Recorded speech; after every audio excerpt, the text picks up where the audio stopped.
Yakin ya itu bukan Peggy pembunuh ya, Kang? Yakin, salah tangkap. Yakin salah. Tersangkanya saat ini PS alias Peron alias Robi Irawan. Ibnu dan Robi ini ya, pada saat kejadian peristiwa Vina dan Eki, ini Ibnu dan Robi ini ya, menyaksikan bahwa Peggy Setiawan itu berada di Bandung, bahkan tidur bersama mereka. Peggy alias Peron ini diduga korban salah tangkap. Ini adalah pernyataan dari seorang temannya yang buruh bangunan ya teman-teman. Dan ini kita lihat pernyataan dari teman Peggy alias Peron tersebut ya. Namanya Pak Bondol ya teman-teman ya. Siap memberikan saksi? Insya Allah. Siap memberikan. Yakin ya itu bukan Peggy pembunuh ya, Kang? Yakin, salah tangkap. Yakin salah. Nah, pernyataan dari teman seorang Peggy di kasus Vina Cirebon ini yang sekarang sudah ditangkap, yang kemarin itu dinyatakan yaitu seorang DPO ya waktu itu ya teman-teman. Akan tetapi sekarang ini sudah ditangkap dan sudah ditersangkakan ya di kasus Vina tersebut ya. Dan Peggy adalah ditersangkakan, bahkan dia adalah otak dari pembunuhan tersebut ya teman-teman ya. Akan tetapi kali ini ada berita yang sangat mengejutkan sekali bahwa Peggy diduga salah tangkap. Saya tetap akan menggunakan kata dugaan. Akan tetapi ini teman satu pekerjaan dengan Peggy alias Peron tersebut yang kemarin DPO akan tetapi sudah ditangkap ya, memberikan kesaksian yang mungkin saya lihat ini sangat polos sekali ya, dengan cara memberikan sebuah keterangan saat diwawancarai ya. Yang nganter Robi, Ibnu, sama si Peggy. Tanggal berapa kan? Tanggal berapa? Tanggal 27 Agustus. Jam? Tahun 2016. Jamnya? Sekitar jam 8 saya naik kantor. Di Bandung ya? Iya. Jam 8 pagi apa malam? Malam. Jam 8 malam. Malam habis gajian. Saya langsung naik angkot ke Lewi Panjang, naik mobil Godwill. Ya. Diantar si Peggy itu.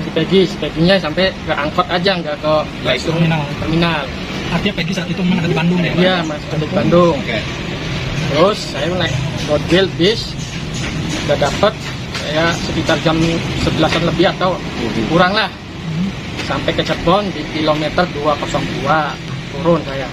Di kolong jembatan. Iya, kolong jembatan. Belum jembatan alun berarti. Turun. TKP itu ya? Iya. Terus saya jalan kaki. Naik ke atas. Enggak, jalan kaki dulu di bawah. Di bawah lihat ada polisi atau naik lihat. Waktu itu adalah kejadian kecelakaan. Info awal ya. Info awalnya. Tusuk-tusuk berapa itu ada kerasukan itu si temennya Vina. Berapa hari kemudian?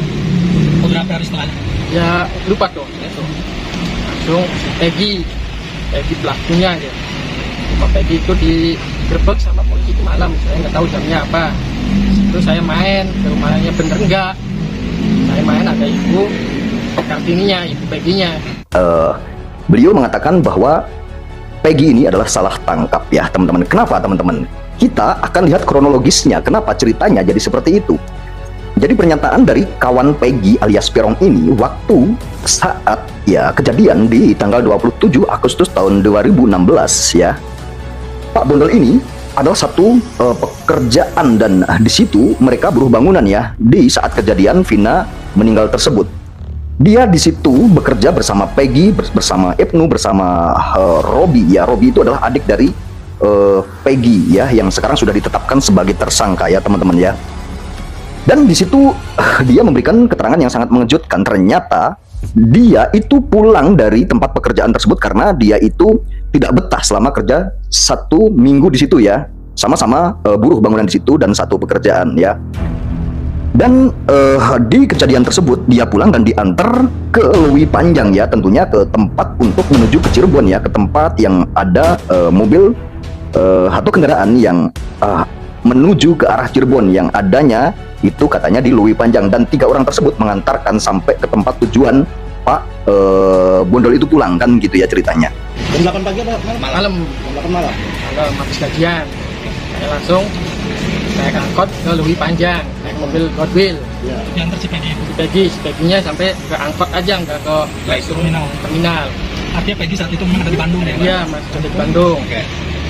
Nah, di kejadian 27 Agustus saat Vina dan Eki ini menjadi korban ya, yang beritanya itu korban pembunuhan, walaupun awalnya itu adalah korban kecelakaan, kan, tapi naik jadi korban pembunuhan dan perkosaan seperti itu ya.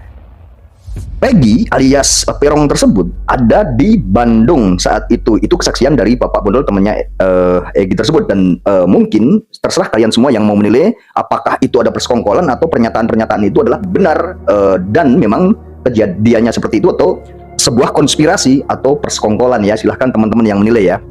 Nah, hal tersebut kita pantas dipertanyakan jika hal tersebut memang terjadi dan memang benar apa yang dikatakan oleh beberapa saksi tersebut ya, saksi kunci tersebut yang mengetahui bahwa Peggy itu ada di bedeng, bahkan ada di tempat pekerjaan di tanggal 27 Agustus ya, malam tersebut. Sedangkan kejadian itu kan berbarengan 27 tersebut. Tidak mungkin seorang pembunuh yang adanya di Bandung sedangkan kejadian pembunuhan tersebut ada di Cirebon. Waktu kejadian peristiwa Vina Eki ya meninggal, itu Robi ada di mana? Ada di sana. Ada di sana. Iya. Sama siapa? Sama Peggy. Sama Peggy. Iya. Peggy itu apanya Robi? Kakaknya. Kakak. Iya. Robi itu nama lengkapnya siapa? Robi Setiawan. Robi Setiawan. Jadi pada saat kejadian meninggalnya Vina Eki itu rame-rame ya Ada di sana. ada di sana. Iya. Tapi pada saat kejadian itu pulang nggak? Enggak ada di sana. Ada di sana semua. Ada di sana Sama semua. saya, ya.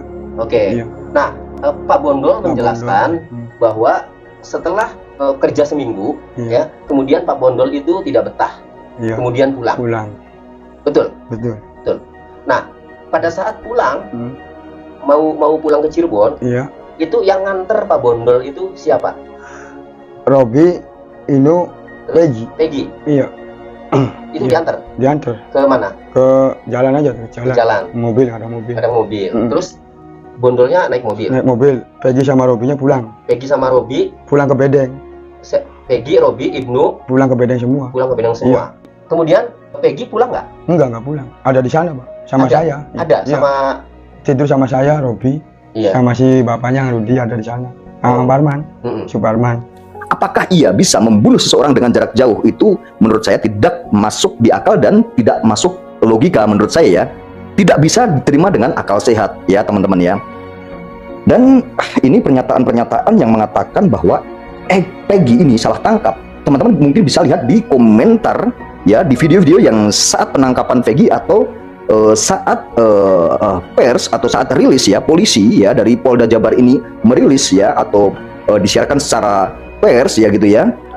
Ini ya si Peggy ini ya benar-benar dinyatakan sudah menjadi tersangka, bahkan ya kita wajib menghargai ya dengan penetapan tersangka tersebut karena mungkin sudah memenuhi pasal ya, dan sudah memenuhi pasal 184 KUHP ya. Jadi polisi juga tidak serta-merta menetapkan Peggy atau alias Perong ini yang diduga sebagai otak pembunuhan Vina dan Eki ya. Ini tidak mungkin serta-merta menetapkan sebagai tersangka, itu tidak mungkin serta-merta, dan nanti bisa diuji di persidangan kalau soal untuk pembantahan gitu ya, untuk membantah bahwa dia itu tidak melakukan sebuah tindak pidana pembunuhan dan perkosaan tersebut gitu ya. Tapi masyarakat luas jika ada hal yang seperti itu pastinya patut bertanya dan patut mengkritisi gitu ya teman-teman ya. Mengkritisinya apa teman-teman? Karena kemarin sudah ada kabar bahkan yang sudah bebas dari tahanan ya. Saka Tatal ini sudah bebas dari tahanan itu mengakui bahwa dia itu ya menjadi korban salah tangkap juga. Nah, jika itu benar menjadi korban salah tangkap, ini dugaan korban salah tangkap. Apakah ia seorang DPO yang sudah ditetapkan sebagai tersangka hingga tertangkap saat ini ya, hari kemarin ya, itu akan menjadi korban salah tangkap lagi? Nah, ini masyarakat tentunya mengkritisi itu sangat wajar sekali, karena masyarakat jika dengar ada korban salah tangkap mungkin sangat wajar jika satu ada korban salah tangkap. Akan tapi jika di satu kasus tersebut yang kemarin juga yang sudah bebas dinyatakan salah tangkap, dan sekarang yang ditetapkan menjadi DPO hingga dijadikan tersangka juga menjadi salah tangkap, apa persepsi masyarakat ya? Apa yang akan dipikirkan masyarakat terhadap institusi yang menangani kasus ini ya? Masyarakat ini butuh ya keadilan untuk di penegakan hukum ya. Di penegakannya hukum itu kita pengen keadilan juga, bukan hanya saat di pengadilan penegakan hukum ini. Jadi masyarakat itu pengen melihat penegakan hukum ini saat disidik, saat dijadikan DPO, ini harus ada penegakan hukum yang benar-benar gitu loh. Makanya kenapa ya kepercayaan masyarakat terhadap institusi ya itu jadi berkurang ini karena kelalaian-kelalaian. Mungkin jika ada kelalaian-kelalaian dari penyidikan, dari penangkapan, atau dari penangkapan juga udah menabrak prosedur-prosedur hukum gitu ya. Prosedur-prosedur penegakan hukum ditabrak oleh oknum misalnya gitu ya. Masyarakat nanti tidak akan ada rasa kepercayaan ya teman-teman ya. Jika kita menonton sebuah video-video yang seperti ini, contohnya ya, ini Peggy sudah ditangkap dan saat rilis pers ya, seperti ini ya, misalkan ya. Harus didampingi oleh saya tidak pernah melakukan itu. Terus fitnah. Saya rela mati. Saya rela mati. Nah, ini Peggy ini ya berusaha mengatakan bahwa dia itu bukanlah pembunuhnya gitu ya. Memang tidak boleh dikatakan di situ karena nanti ada proses persidangan, karena ini kan sudah ditetapkan sebagai tersangka gitu ya teman-teman ya. Itu akan tetapi kan sudah ditetapkan sebagai tersangka, ada prosedur-prosedurnya, dan jika dia mau menyangkal atau menolak, jika dia mau memberikan keterangan-keterangan bahwa dia itu membela atau mau mengatakan dia bukan pembunuhnya, itu nanti di persidangan itu memang sudah ada aturan-aturannya gitu ya teman-teman ya. Tapi jika kita melihat di kasus ini ya yang sedang berkembang ya di media sosial kita, khususnya di media sosial, ini sangat berita ini sangat simpang siur sekali gitu ya teman-teman ya. Sangat simpang siurnya dari kejanggalan-kejanggalan yang sudah benar-benar saat ini ya kita lihat deh di media sosial. Dari kejanggalan-kejanggalan itu mungkin ada gitu ya dari beberapa pakar, dari beberapa narasumber yang didatangkan di televisi, itu mengatakan bahwa ini memang harus benar-benar diuji atau benar-benar diusut dengan kehati-hatian oleh pihak kepolisian. Jangan sampai ada salah tangkap, jangan sampai ada hal-hal yang kira-kira nanti di saat pihak kepolisian menangani kasus ini, jangan sampai ada kesalahan-kesalahan nanti, kepercayaan publik, kepercayaan masyarakat, kepercayaan netizen nanti akan berkurang di institusi kepolisian tersebut gitu ya teman-teman ya. Karena jangan sampai ada korban-korban ya yang menjadi korban rekayasa atau korban salah tangkap atau korban yang nanti akan terjerat hukum, akan tapi mereka tidak melakukan pelanggaran-pelanggaran hukum tersebut gitu ya. Sekarang bayangkan orang yang sudah dijadikan tersangka belum tentu dia bersalah saat diuji di persidangan. Seperti itu ya. Jadi kita wajib hati-hati sebagai masyarakat ya. Kita wajib berhati-hati dan kita ambil dan kita petik hikmahnya di kasus ini ya. Mudah-mudahan institusi juga semakin bagus, lembaga apapun juga semakin bagus ya. Gitu. Jadi kita masyarakat semuanya, bangsa ya. Kita sebagai masyarakat kecil kita wajib mengingatkan, wajib mengkritisi jika terjadi hal-hal seperti ini ya teman-teman ya. Wajib mengkritisi karena sebuah institusi, sebuah lembaga, sebuah kenegaraan, jika tidak ada masyarakat kecil yang mengkritisi, tidak akan tidak akan menjadi berkembang. Dan tentunya apapun juga butuh kritik dan saran apapun, karena kritik itu sifatnya membangun ya teman-teman. Jadi di kasus Vina Cirebon ini ya, kita ambil hikmahnya dan kita turut berduka cita tetap ya, karena bukan hanya terduga pelaku ya, atau bukan hanya pelaku yang harus mendapatkan keadilan, korban juga harus mendapatkan keadilan. Dan bukan cuma korban yang mendapatkan keadilan, yang seharusnya mendapatkan keadilan, semuanya wajib mendapatkan keadilan ya, karena kebenaran ini harus ditegakkan ya. Seorang terduga pelaku, tersangka pun itu juga wajib mendapatkan keadilan juga, bukan hanya korban dan bukan hanya pelaku ya teman-teman ya. Percuma korban juga mendapatkan keadilan tapi keadilan ini masih simpang siur ya. Korban ini pasti menangis jika melihat kesimpang siuran ya. Jadi korban juga butuh keadilan. Jadi nanti setelah keadilan ini benar-benar tegak lurus ya, korban juga akan tenang gitu ya. Jadi tidak akan berpikir lagi sebenarnya siapa sih pembunuh saya. Keluarga juga tidak akan berpikir sebenarnya siapa sih pembunuh Vina. Jika coba bayangkan jika kasus ini menjadi pembicaraan seperti ini, pasti keluarga korban pasti juga menanyakan sebenarnya ini masalah ini seperti apa sih, dan ini pembunuh anak saya, pembunuh adik saya yang Vina itu dan Eki itu ya, itu siapa? Itu masih saat ini saya yakin kok pihak keluarga korban pasti bertanya-tanya. Coba kalau ini benar terjadi salah tangkap dan terjadi ya, yang sudah di penjara ini yang sudah divonis beberapa tahun, ada yang seumur hidup, ada yang 8 tahun ya. Akan tetapi ternyata korban salah tangkap misal. Bagaimana dengan keluarga korban? Apakah ada rasa kepuasan? Tidak akan ada rasa kepuasan ya. Jadi belum mendapatkan keadilan yang sebenar-benarnya. Oke teman-teman, jadi setelah kita melihat video tadi ya, video-video yang tadi saya putar, masyarakat pasti bertanya-tanya apakah ya benar Peggy alias Peron ini adalah pembunuhnya, dan sebaliknya kita bertanya lagi ya, jawabannya apakah Peggy alias Peron ini adalah korban salah tangkap ya. Kita akan nantikan ya apapun bentuknya dan apapun keputusannya nanti setelah di persidangan. Kita tunggu ya persidangan, apapun hasilnya kita tetap akan hormati apapun keputusan hakim. Oke, terima kasih teman-teman ya yang sudah menonton video saya sampai selesai, dan mudah-mudahan hal ini kita bisa ngambil hikmah dan ngambil pembelajarannya. Terima kasih dan sampai ketemu di video saya selanjutnya.